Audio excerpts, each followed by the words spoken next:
कुछ बच्चे अपने बूढ़े माँ बाप को वृद्धाश्रम में छोड़कर या घर में छोड़कर विदेश कमाने चले जाते हैं। उनकी फिक्र तक नहीं करते, ना ही उनसे कोई मतलब रखते हैं। आज एक ऐसी ही दादी की कहानी है जिनका बेटा तो विदेश में रह रहा है, लेकिन अपनी माँ को घर में ही छोड़ गया है। उनकी देखभाल के लिए एक नौकर और एक नौकरानी को रखकर गया है। वह ही उनकी देखभाल करते हैं। आज बालकनी में आराम कुर्सी पर बैठकर शिवपाल जी, जो कि लगभग 65 साल के एक बुजुर्ग थे, चाय की चुस्की लेते हुए कुछ खोए खोए से लग रहे थे।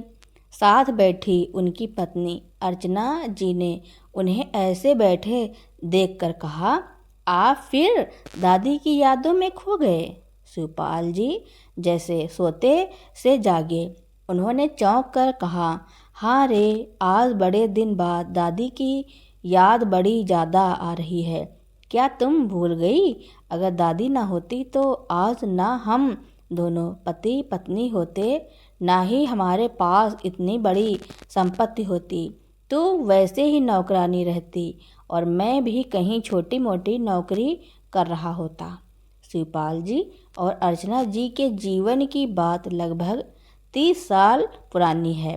शिवपाल जी अपने गांव में रहते थे, बेरोजगार थे। पिता की पेंशन पर घर बड़ी मुश्किल से चलता था। लाख कोशिशों के बावजूद उन्हें कोई नौकरी नहीं मिल रही थी। पिता भी उनके भविष्य को लेकर बहुत चिंतित रहते थे। पिछले कुछ दिनों से पिता बीमार चल रहे थे। शिवपाल जी अपनी नौकरी की खोज में लगे हुए थे। आज अचानक चाय की टपरी में उन्हें बचपन का दोस्त भानु प्रताप दिखाई दिया। शहर में रहकर नौकरी करता था। उसे यहाँ देखकर शिवपाल जी को आश्चर्य हुआ, तो वह उसके पास गया और बोले, अरे भानु प्रताप, तू कब आया रे? भानु प्रताप भी उनको देखकर खुश हो गया। दोनों चाय पीते हुए बातें करने लगे। शिवपाल जी ने बातों बातों में भानु प्रताप से अपनी परेशानी बताई, तो कुछ सोचकर वो बोला, तू मेरे साथ शहर जा सकता है क्या? शिवपाल जी बोले, क्या वहाँ शहर में मेरे लिए एक नौकरी की व्यवस्था तू कर सकता है? भानु प्रताप जी बोले, मेरा एक मित्र है जो बड़ा जुगाड़ू है, मैं उससे बात करके तुझे खबर करता हूँ। शिवपाल जी मन में आशा लिए घर लौटे। हाथ मुंह धोकर खाने बैठे तो शिवपाल जी मुस्कुरा रहे थे। पिताजी ने यूं ही पूछा, क्या बात है बेटे, आज बड़ा खुश दिख रहे हो? शिवपाल जी बोले, हाँ बाबूजी, आज चाय की टपरी पर भानु प्रताप मिला था। उसने बोला शहर में मेरे लिए कोई नौकरी ढूंढ देगा। इस बात को एक हफ्ता गुजर गया। शिवपाल जी रोज भानु प्रताप के फोन का इंतजार करते, मगर कोई खबर नहीं आ रही थी। शिवपाल जी रोज अखबार में भी नौकरी के विज्ञापनों को देखते रहते थे। वह इतना परेशान हो चुके थे कि कोई भी नौकरी करने को तैयार थे। आज उसकी नज़र एक विज्ञापन पर पड़ी जिसमें एक बुजुर्ग महिला की देखभाल के लिए केयर टेकर की आवश्यकता बताई थी। उनके साथ 24 घंटे उनके घर में रहकर उनकी देखभाल करनी थी और समय पर दवाई देना, डॉक्टर से अपॉइंटमेंट लेना, समय समय पर चेकअप कराने ले जाना इत्यादि काम करने थे।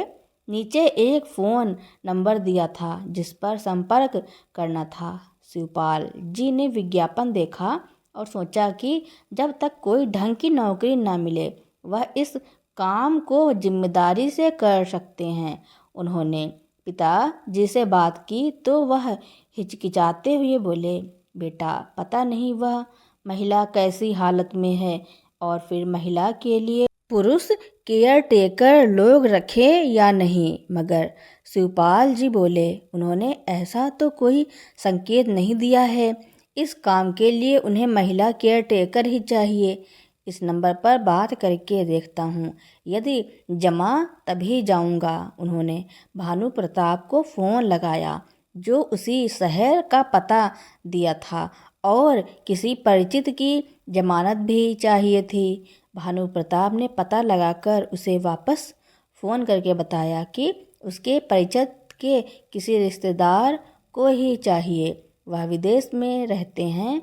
उनकी लगभग 70 वर्षीय बुजुर्ग माता जी अकेले यहाँ रहती हैं, जो वैसे तो स्वस्थ हैं और चल फिर लेती हैं, मगर फिर भी उनकी उम्र को देखते हुए वह सावधानी वश एक केयर टेकर रखना चाहते हैं और उन्होंने पुरुष केयर टेकर को प्राथमिकता दी है, इसलिए वह चाहें तो इस नौकरी को कर सकते हैं। भानु प्रताप ने अपनी जमानत पर शिवपाल जी के लिए वह नौकरी पक्की करवा दी। शिवपाल जी अगले दिन रवाना हो गए। वहां जाकर उसने देखा बुजुर्ग महिला सामान्य रूप से स्वस्थ हैं और उनको मात्र हार्ट की समस्या थी, इससे सावधानी आवश्यक थी। शिवपाल जी ने अपना परिचय दिया तो उन्होंने घर की कामवाली अर्चना जी को आवाज़ देकर बुलाया और शिवपाल जी को कमरा दिखाने और उसके लिए चाय बनाने को कहा। अर्चना जी एक लगभग 20 वर्ष की सुंदर नए नक्श वाली युवती थी और बचपन से उन बुजुर्ग महिला के पास ही पली थी। अर्चना जी आईं और शिवपाल जी को ऊपर से नीचे तक देखकर उसे अपने साथ आने का कहकर उसका कमरा दिखाने ले गईं। वो बताती जा रही कि देखो कमरा। शिवपाल जी चुपचाप सब सुनते रहे। थोड़ी देर में अर्चना जी उनके लिए चाय रख दी। चाय रखते हुए भी वह यही बड़बड़ कर रहे थे कि देखो कितने दिन टिक पाते हो। तुमसे पहले 2 और आए थे, मगर 1 हफ्ते से ज़्यादा नहीं टिके। दरअसल आज तक इस घर में अर्चना जी का एक चतुर राज था और अब उसमें सेंध लगती दिख रही थी।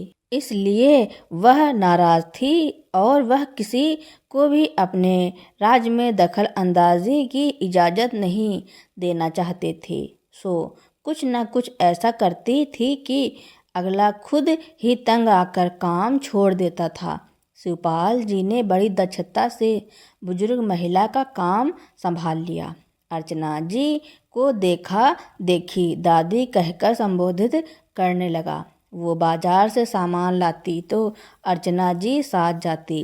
रास्ते भर बड़बड़ करती और धमकाती जाती कि बाजार के पैसे में गोलमाल करोगे तो दादी से शिकायत कर दूंगी।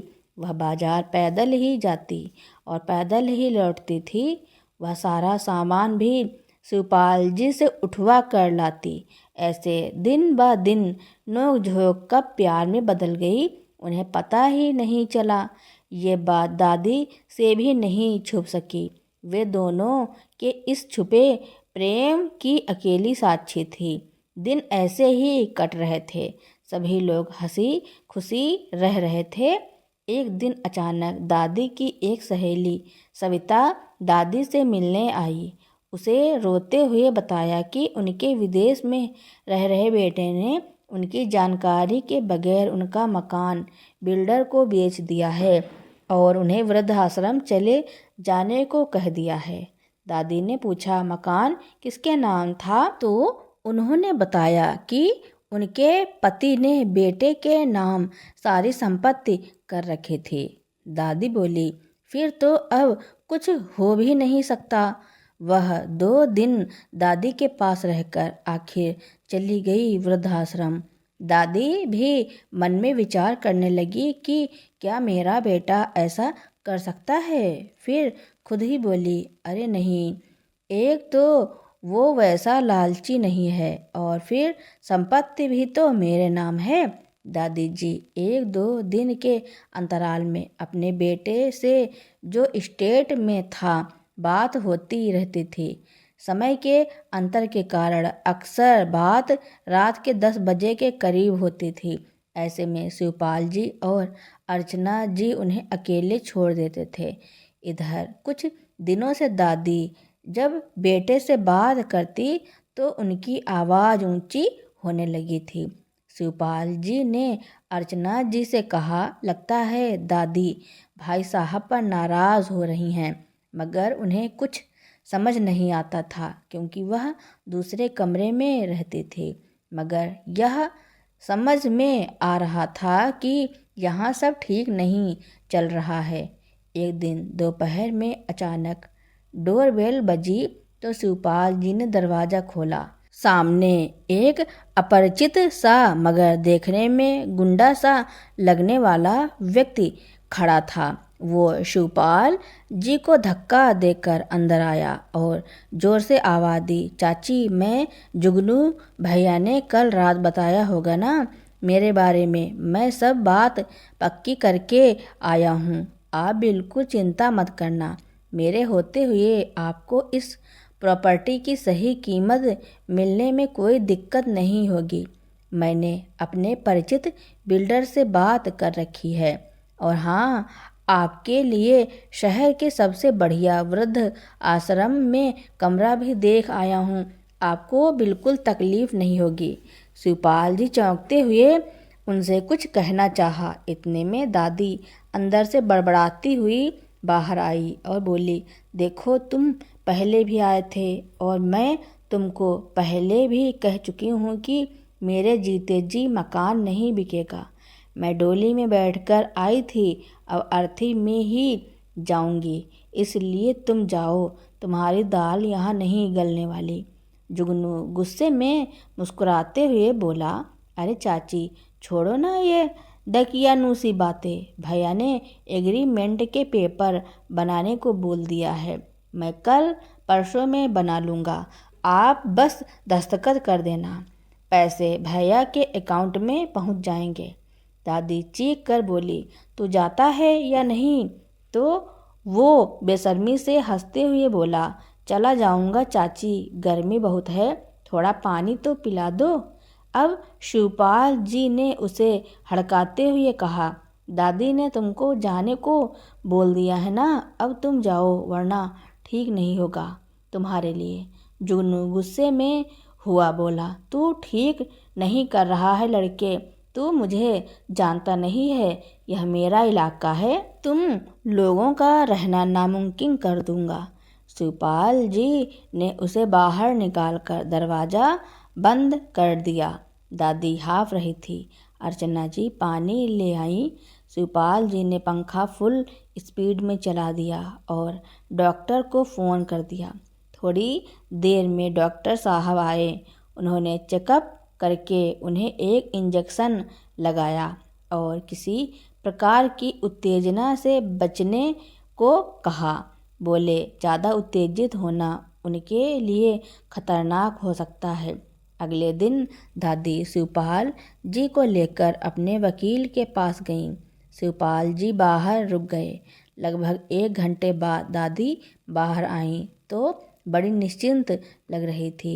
उस रात दादी की अपने बेटे से फिर खूब बहस हुई। उनकी तेज़ आवाज़ सुनकर शिवपाल जी और अर्चना जी दौड़कर उनके कमरे में पहुँचे तो देखा दादी बेटे को कह रही थी, तू कौन होता है मेरे मकान को बेचने वाला? मैं कह चुकी हूँ मेरे जीते जी यह मकान नहीं बिकेगा।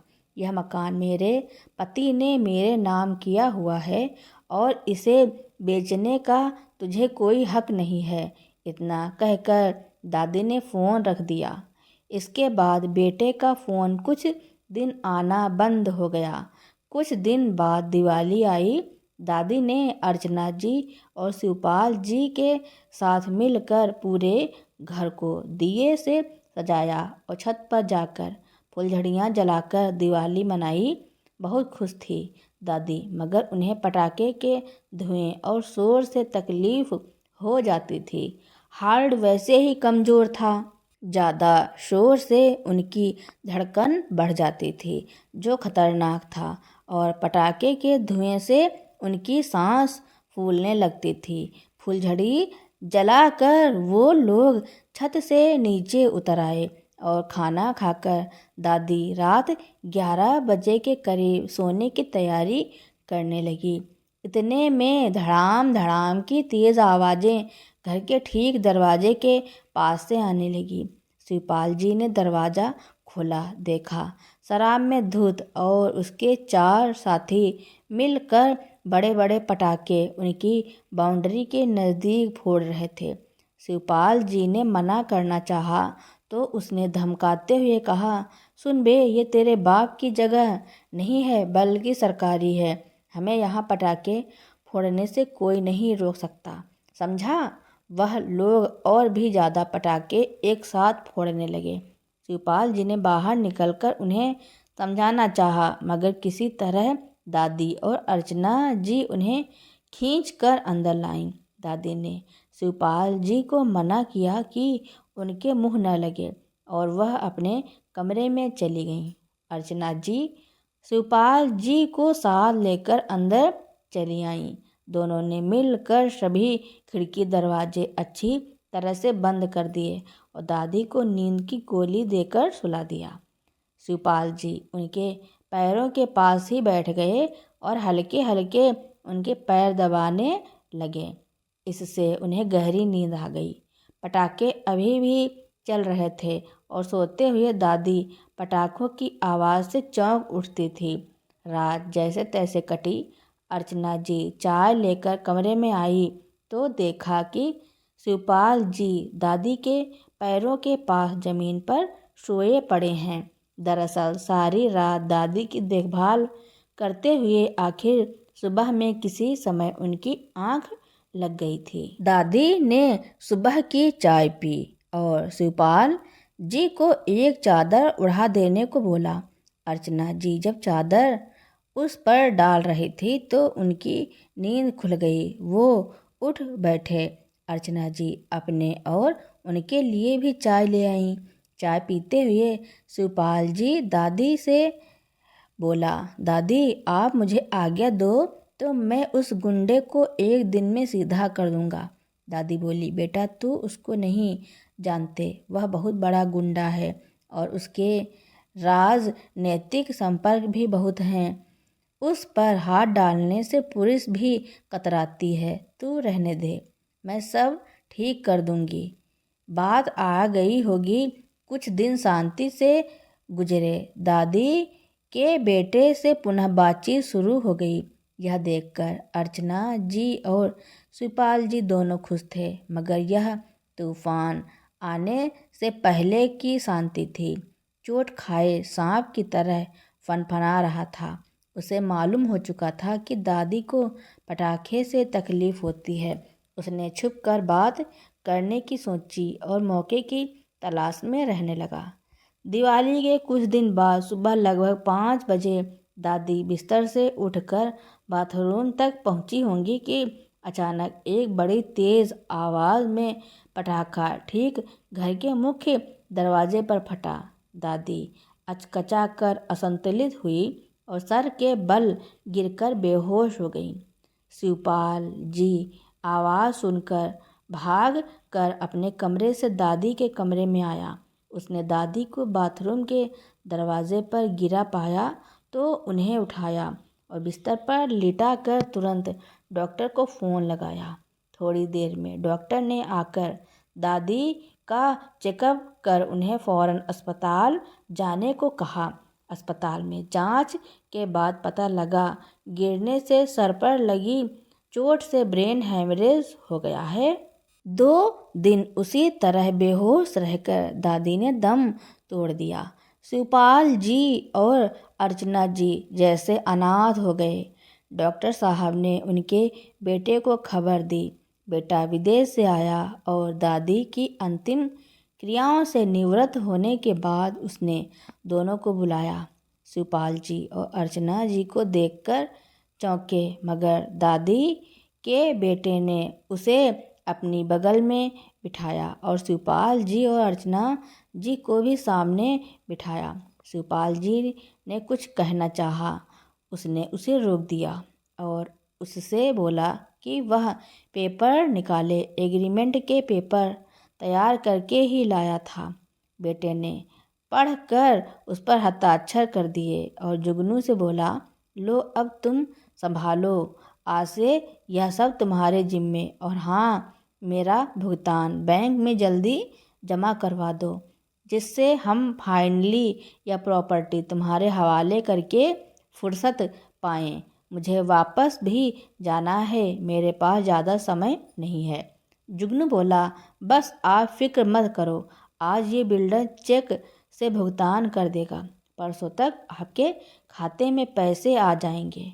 दादी के बेटे ने शिवपाल जी और अर्चना जी की ओर देखकर कहा कि आज से तुम दोनों की भी छुट्टी। हाँ, तुम लोगों ने माता जी की बहुत सेवा की है, उसके इनाम के तौर पर मैंने तुम दोनों के लिए 50,000 रुपये का चेक बना दिए, जाने से पहले वह ले लो। शिवपाल जी और अर्चना जी ने एक दूसरे को देखा और एक साथ हाथ जोड़कर बोले, भाई साहब, हमें दादी का प्यार मिला, वही हमारे लिए कमाई और इनाम है। हमें आपके रुपए नहीं चाहिए। जब दादी नहीं रही तो रुपए लेकर हम क्या करेंगे? हम दोनों भी आज ही यहाँ से चले जाएंगे। और लोगों की बात चल रही थी कि अचानक ही डोरबेल बजी। शिवपाल जी ने दरवाज़ा खोला और आने वाले को सादर अंदर ले आया। वह कोई और नहीं, दादी के वकील साहब थे, जो हाथ में ब्रीफ केस लेकर आए थे। कमरे में आने पर उन्होंने सबका अभिवादन किया। उनके अचानक आगमन से सभी थोड़ा आश्चर्यचकित थे। उन्होंने एक तरफ सोफे पर बैठकर अपनी बात प्रारंभ की। वह बोले, आज दादी को गुजरे 15 दिन हो चुके हैं और उनके निर्देश के अनुसार ही मैं आज आपको उनकी वसीयत पढ़कर सुना दूं। ऐसा निर्देश दादी ने मुझे दे रखा था। बेटा चौंक कर बोला, क्या कह रहे हैं आप वकील साहब? मेरी जानकारी के अनुसार तो माता जी ने कभी कोई वसीयत नहीं बनवाई थी, फिर आप किस वसीयत की बात कर रहे हैं? वकील साहब संजीदगी से बोले, उन्होंने अभी कुछ दिन पहले ही रजिस्टर्ड वसीयत तैयार कराई थी और उसके अनुसार उनकी मृत्यु के 15 दिन बाद व्यवस्थित खुलना है, सो मैं आज उसे लेकर आया हूँ। सभी वकील साहब की बातें सुनकर आश्चर्य में पड़ गई, मगर शिवपाल जी को याद आया कि दादी उनके साथ वकील साहब के घर गई थी। शायद उनकी वसीयत बनाई गई है। वकील साहब ने ब्रीफ केस खोलकर सील लिफाफे में बंद वसीयत निकाली और उसे दादी के बेटे को देकर पढ़ने को कहा, तो वह बोला, आप ही खोलें और पढ़कर सुनाइए। वकील साहब ने खोलने से पहले गवाही के तौर पर लिफाफे पर दादी के बेटे शिवपाल जी और अर्चना जी के दस्तखत लिए। फिर लिफाफा खोलकर उसमें से वसीयत निकाली और पढ़ना शुरू किया। प्रारंभ में दादी ने अपना परिचय और संपत्ति का विवरण लिखाया था। सभी उत्सुकता से वसीयत को सुनने की प्रतीक्षा कर रहे थे। वकील साहब पढ़ते जा रहे थे और अंत में उन्होंने पढ़ा कि मेरे स्वर्गीय पति द्वारा अर्जित कमाई से बना वह घर जिसमें मैं निवास करती हूँ और उसकी एकमात्र स्वामिनी हूँ, उस मकान पर मेरे बेटे अथवा किसी भी अन्य रक्त संबंधियों का कोई हक अथवा दावा मान्य नहीं होगा, बल्कि मेरी मृत्यु के पश्चात निर्विवाद रूप से मेरे उस मकान के संयुक्त मालिक मेरी देखभाल करने वाली अर्चना जी और शिवपाल जी संयुक्त रूप से होंगे, मगर उन्हें भी मालिकाना हक तभी मिलेगा जब वह विवाह कर लेंगे। वसीयत का विवरण सुनकर सभी चौंक पड़े। वसीयत में आगे दादी ने प्रावधान किया था, यदि इस मकान के हक संबंधी मामले में मेरे बेटे अथवा किसी ने कोई विवाद करने का प्रयास किया तो वह कानूनी रूप से अमान्य होगा, क्योंकि मैं ही इस संपत्ति की एकमात्र मालकिन हूँ और अपनी अर्जी से इसे किसी को भी सौंपने हेतु सक्षम और कानूनी रूप से समर्थ हूँ। यह सब सुनकर सभी ने सोचा कि दादी ने फुल प्रूफ रूप से व्यवस्था कर दी है। वकील साहब ने वसीयत पढ़कर दादी के बेटे के हाथ में दे दी। उसने गुस्से में उसे फेंक दिया और बोला, मैं अदालत जाऊंगा और यह प्रॉपर्टी हासिल करके रहूंगा। मगर वकील साहब मुस्कुरा कर बोले, बेटे, ऐसा करके तुम अपना वक्त और पैसा दोनों सिर्फ बर्बाद ही करोगे, क्योंकि तुम्हारी माँ ने इस बारे में स्पष्ट उल्लेख कर दिया है। फिर भी तुम चाहो तो अपने वकील से बात कर लो। इधर जब जुगनू ने बाजी पलटती देखी तो फौरन शिवपाल जी की ओर मुड़कर बोला, अरे शिवपाल सर, आप भी तो कुछ बोलिए। अब तो आप ही सर्वे सर्वा हैं। बिल्कुल चिंता ना करें सर, मैं आपको भी अच्छी कीमत दिलवा दूंगा इस प्रॉपर्टी की। बस आप हाँ कह दो। दादी का बेटा आश्चर्य से उसको देख रहा था। इसने बाजी पलटते ही पाला बदल लिया था। शिवपाल जी दोनों हाथ जोड़कर सबसे बोले, आप लोग मुझे माफ़ करें, मुझे प्रॉपर्टी का कोई लालच नहीं है, मुझे नहीं चाहिए ऐसी प्रॉपर्टी। अरे जब दादी नहीं रही तो मकान का हम क्या करेंगे। उसने अर्चना जी से कहा, चल रे, हम दोनों मेरे गांव चलते हैं, वहीं कोई छोटी मोटी नौकरी कर लेंगे। वह चलने को तैयार हुई तो वकील साहब ने टोका, आप कहाँ जा रहे हैं। दादी ने इस बात की आशंका को ध्यान में रखकर वसीयत में लिखवाया है, यदि आप दोनों इस प्रॉपर्टी को नहीं लेंगे तो यह सरकारी संपत्ति हो जाएगी और सरकार इसका चाहे उपयोग जैसे कर सकेगी। तो यदि आपने इस प्रॉपर्टी को नहीं लिया तो यह उनके किसी वारिस को भी नहीं मिलेगी। मजबूरी में शिवपाल जी और अर्चना जी ने इस प्रस्ताव पर सहमति दी और तब से आज तक विवाह करके वह उसी मकान में रह रहे हैं। उस दादी की वसीयत ने शिवपाल जी और अर्चना जी की जिंदगी बदल कर रख दी। दादी ने शिवपाल जी और अर्चना जी का प्यार देखा था। दोनों एक दूसरे से कितना प्यार करते हैं, इसलिए अपनी वसीयत में उनकी शादी की बात करी थी और वही हुआ। शिवपाल जी और अर्चना जी ने शादी कर ली, अपने नए जीवन की शुरुआत की। अब बेटा चाह कर भी कुछ नहीं कर सकता था, क्योंकि दादी ने वसीयत ही ऐसी बनवाई थी। तो दोस्तों, दादी ने अपने बेटे के साथ जो किया उसके बारे में आपका क्या कहना है और यह कहानी आपको कैसी लगी, कमेंट में ज़रूर लिखना। मेरी कहानी सुनने के लिए आपका बहुत बहुत धन्यवाद।